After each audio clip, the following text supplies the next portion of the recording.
Ramzan Kadyrov, who has been referred to as Putin's most loyal ally for years, has been granted official asylum in the Gulf for his family.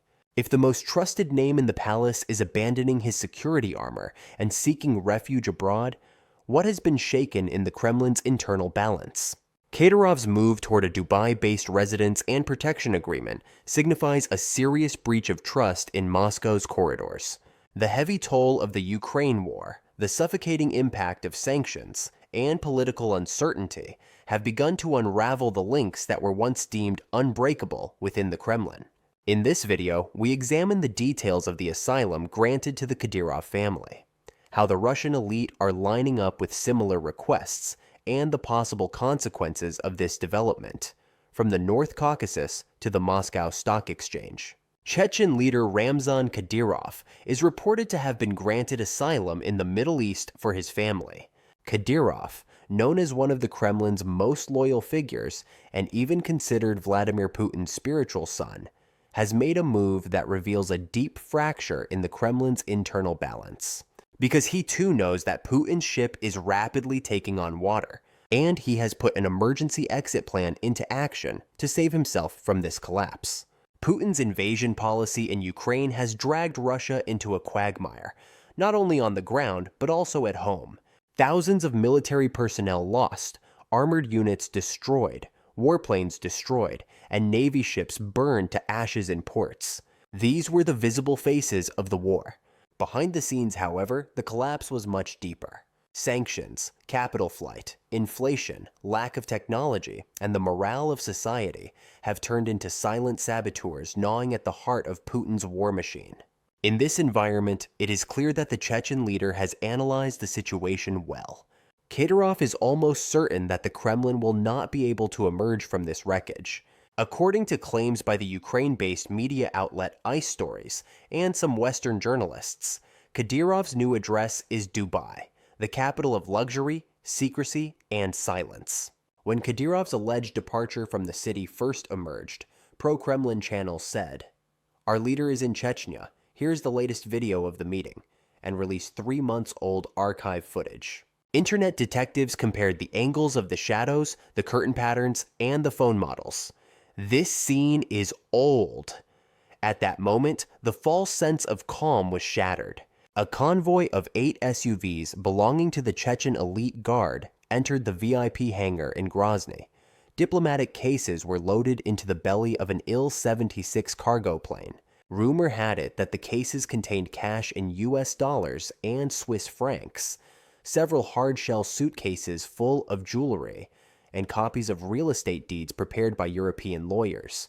In Moscow, the red lights of the emergency phones flashed. The Federal Security Service shouted, "Media manipulation." But that same evening, private jet traffic from the capital to Dubai increased by 180%. Flight radar data showed the tail lights of signals with the password GRO-DWC-DOH, while it was leaked that hotels in Dubai Marina with reservations made by Russian passport holders were 90% full. It may sound like just a luxury summer getaway, but the numbers tell a different story. In the last 5 weeks alone, Russian capital shifted to the Gulf reached $6.8 billion. Bankers are closing crypto-backed mortgages in a day. Anonymous trusts are being set up within 24 hours. Cash is flowing into ultra-luxury residences. But there is a tragicomic irony here. The emirate monarchy is an autocracy where legal security is elastic.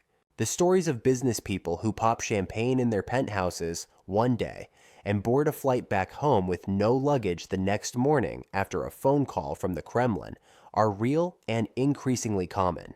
The Russian oligarchs, the economic lifeline that keeps Putin in power, have also turned their backs on Moscow.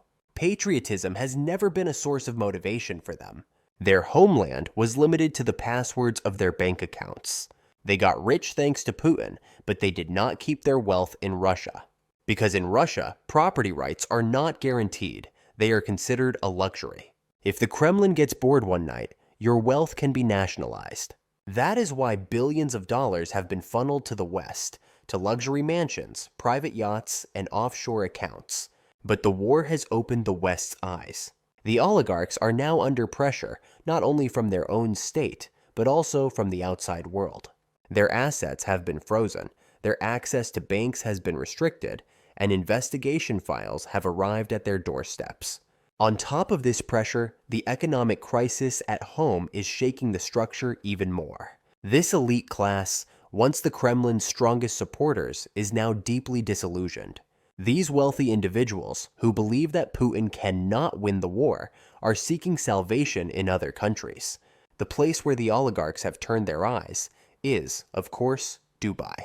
The United Arab Emirates is a new oasis for today's Russian fugitives. Here, the oligarchs can hide not only their wealth, but also their identities. In other words, Dubai offers everything a kleptocrat needs. But this escape plan comes at a price. Because the UAE is not a liberal democracy. On the contrary, it is ruled by an authoritarian regime.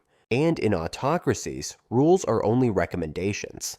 If you cause trouble, or Moscow has a request regarding you, your residence permit, bank account, and real estate can be gone within 24 hours. This is the paradox Kadyrov finds himself in. On one hand, staying within Putin's sphere of influence. On the other, drowning with him as he sinks. Loyalty had become a necessity for the Caucasian wolf, but now the ship is taking on water and the pit bull's collar is coming loose. According to Kiev-based ICE stories, the Kadyrov family is negotiating protected residence in Dubai via Doha. Conditions? No political activity, no media interviews, not even a hunting rifle. In other words, the man who for years drowned out the sound of gunfire in Grozny is now willing to sign a silence agreement in air-conditioned salons in the Gulf. What does this mean for the Kremlin? To put it simply, one of the main rivets of a rusting steel bridge is breaking. Kadyrov's presence was both a show of force for Moscow and a whip to rein in internal factions. If that whip is not removed from its sheath, the anger that has been suppressed for years in the North Caucasus will be sprayed onto stone walls in the middle of the night in the form of slogans. Just as in the late 1990s, if the militias take to the mountains again, a significant portion of the troops Putin has deployed to the Ukrainian front will be forced to turn their attention to their own territory. Now listen carefully. An FSB internal report says, the loyalty of Chechen special forces depends on economic incentives and the personality of their leader.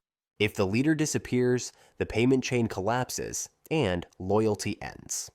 A footnote to that report shows that the civil unrest index across the country is 145% higher than during the 2011 Bolotnaya protests. So remember the crowds in the squares in 2011? Then add on top of that a chorus of anger almost twice as loud. How do people feel on the streets? A woman at the market in Grozny says, "I've changed the price tags 9 times. I don't know how much I'll sell it for tomorrow." A student interviewed says, "I'm maxing out my credit card to pay for an English course. Learn the language in this country, then get out on the first flight." A railway worker fears, if Kadyrov leaves, Putin will come and kick us out. Another asks, if he hasn't left, why are the propellers spinning at night? Rumors are the first sign of decay. So why take the risk when Dubai is so attractive? Because UAE prosecutors packed up risky clients who were political headaches in less than 48 hours and sent them back to Moscow via Ankara. There are many examples.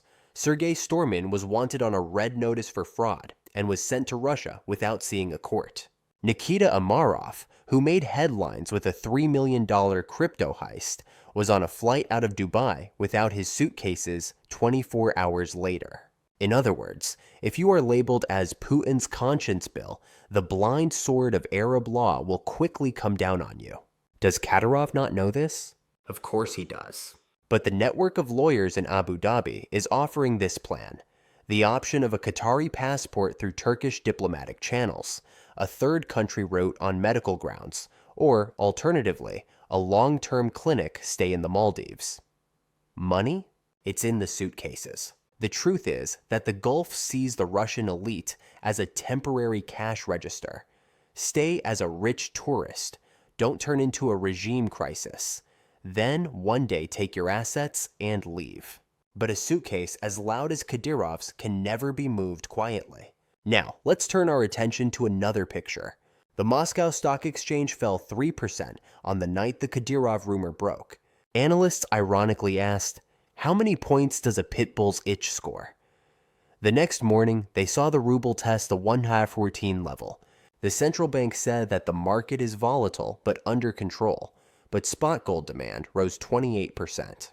On the bank's internal foreign exchange reserve screen, the dollar column flashed yellow. Currency risk premium alarm. This is the feedback between the numbers and the rumors. If the leader flees, money turns from paper into fire. The elite heard about this fire. In a 7-star hotel, an investor with a Moscow accent rushes to Arab brokers, saying, "Okay, brother, we'll take over the registration company and get you a guest visa." But here's the catch. The Emirates National Bank has added a high compliance risk label to Russian accounts. So, if tomorrow the Kremlin says, return this in exchange for the energy deal, the bank window could close like a butterfly. Wealth could vanish before our eyes. In this panic, the passport queue economy is growing. Applications for urgent expedited passports to the Ministry of Internal Affairs increased by 190% at the end of May. The fee doubled. Still, the queue reached 47 days. An officer says, "I'll get my family out, then I'll take care of myself." Meanwhile, Tsikhalov reports that 38% of Kremlin security guards have quietly handed in their passports. This is another link in the chain of loyalty. Now let's return to the Caucasus. If Kadyrov's shadow reign of terror ends, torches will be lit from Dagestan to Ingushetia. People will write slogans saying, "The first night Putin was challenged." If the Kremlin cannot prevent this by moving the paramilitary Yunus battalion from Grozny to Moscow, it will have to recall the battalion it sent to Ukraine. This will ease the pressure on the front lines, and Kiev's tanks will push back the invasion lines. The words of Russian military strategists, "The Chechen whip is worth twice as much as the Ukrainian trenches," are not empty. Kadyrov is aware of this. While emptying the Meshit safe in Grozny, his advisors say, "Don't leave any traces. If Dubai isn't enough, there's always Yerevan." But under pressure from Yerevan, a legal tunnel has been opened between Brussels. The West sent Armenia a message saying, "If you return the fugitives, we will open the door to investment." The Russian Pitbull's men frown at this, saying, "We'll be caught in a double bind." Stop for a moment and look at the contradiction. The world remembers Putin's insistence on breaking the Istanbul grain agreement. Now Putin cannot say that he is standing by his pitbull as he flees. Because in the Moscow crowd, the question, if even Kadyrov is leaving, why should I stay, will become a hot topic. The economy of loyalty is an engine that runs on bribery. When the money tap is turned off, the pistons seize up. The most ironic scene in this turmoil can be seen in Dubai Marina. On the promenade, in an expensive open-air hookah lounge, the bankers who financed yesterday's war are now trembling. What will happen if Russia signs the extradition agreement? At the same table, a Chechen businessman is worried that if Kadyrov comes, we won't be left in the shadows. There is also a rebellious side to this business. Oleg Deripaska, the famous billionaire industrialist and founder of the Rusal Aluminum Company, is one example. Despite being seen as an ally of Putin, Deripaska has openly called for peace, saying, "Peace is very important. Negotiations must begin as soon as possible." Of course, this sentiment is not isolated. Others in Putin's camp are beginning to voice their concerns more openly. Moreover, the fuse for uprisings against Russian leadership was lit in 2023. The spark that ignited the rebellion against Putin came from his own personal chef. As you may recall, Yevgeny Prigozhin, a former close associate and leader of the Wagner Group, made headlines when he released a video condemning the war and calling for an end to it. This act of defiance referred to the Wagner Group's short-lived rebellion in June 2023, which significantly damaged Putin's public image. The Wagner Rebellion was a striking example of growing unrest. In June 2023, Prigozhin launched a rebellion against Putin over disagreements about the conduct of the war in Ukraine, citing heavy losses among his forces and believing that the conflict had done enough damage. Prigozhin staged a 24-hour rebellion. His forces seized the city of Rostov-on-Don, capturing the military headquarters there, and then marched toward Moscow, gaining some support from Russian citizens along the way. Although he ultimately agreed to resign in exchange for a pardon, the incident exposed significant weaknesses in Putin's control. Viktor Alksnis, a retired Soviet Air Force colonel and prominent conservative, commented on the implications of Prigozhin's actions. Prigozhin showed that it was possible to seize a city of 1 million people with impunity, make demands of the country's leadership, refuse to obey orders, and organize military marches on Moscow while killing Russian soldiers along the way. The audacity of the rebellion signaled to others that Putin's authority could be challenged. Prigozhin's death in a suspicious plane crash in August 2023 only fueled further speculation and unrest. His courage, as some say, emboldened other oligarchs and mercenary leaders to speak out against the war. Another militia leader, referring to the countless social problems created by his leadership, openly called on the Russian army to overthrow Putin. Even whispers of a coup in Russia are unprecedented and signal a significant shift in the country's political atmosphere. In other words, the potential for a coup is becoming more concrete with each passing day. Andrei Melnichenko, one of Russia's richest individuals, has launched legal proceedings against the government's attempts to nationalize his company. His case signals the beginning of what could turn into a broader resistance among the oligarchs. If these powerful individuals come together, their combined economic clout could pose a significant threat to Putin's hold on power. While they do not expect a collapse that would force Putin to end the invasion of Ukraine, half a dozen businessmen interviewed said that Russia's economy has changed significantly since the war began, making its long-term goals unattainable. The views of Russia's wealthiest businessmen, whose companies employ hundreds of thousands of people and play a central role in the country's economy, contrast with the government's optimistic outlook and spending targets, while the recent market upturn of some European companies with significant interests in the region also contradicts these views. Each company has its own economic analysis, which suggests that these views reflect a broader sentiment in the private sector. The sanctions forcing Russia to redirect its trade from Europe to Asia have forced many billionaires to bring money back from abroad. As companies restructured their export, payment, and logistics systems, Russia imposed new taxes on them to finance Putin's war machine. The Russian government's September macroeconomic forecasts, which assumed that Putin could remain in office for another 6 years until 2030, predict at least 3% annual growth in the last 3 years of that period. Many billionaires, criticizing government policy and asking that their names not be disclosed, said the plan was overly optimistic. They said that even if a ceasefire is finally achieved in Ukraine, sanctions are unlikely to be eased anytime soon. According to some businessmen, the Russian economy is facing difficult structural changes. The departure of international companies has reduced production capacity, particularly in the technology and machinery sectors. Demand from the defense industry is increasingly shaping the war economy. Import substitution is progressing slowly, and the Army's need for more new units is intensifying labor shortages. Capacity constraints, particularly around labor and equipment, have also begun to negatively affect economic growth. All these factors are accelerating the reversal of Russian oligarchs against Vladimir Putin. So, what could happen next? Will the Kremlin buy back loyalty with armored convoys, or will it declare the pit bull's escape as treason and unleash a wave of fear in Chechen streets? Will the Russian people interpret the pit bull's escape as, finally, the rotten tooth has been pulled, or as we need to jump ship too?